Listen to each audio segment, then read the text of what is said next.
জনাব তারেক রহমানের নেতৃত্বে আমরা সামনের দিকে এগিয়ে চলেছি।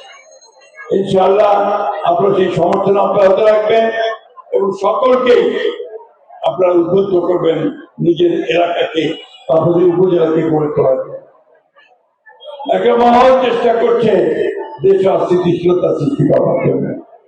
আপনাদের কাছে আমাদের আবেদন, যে অস্থিতিশীলতা সৃষ্টি না করতে পারে তার জন্য আপনাদেরকে সতর্ক থাকা, সজাগ থাকা।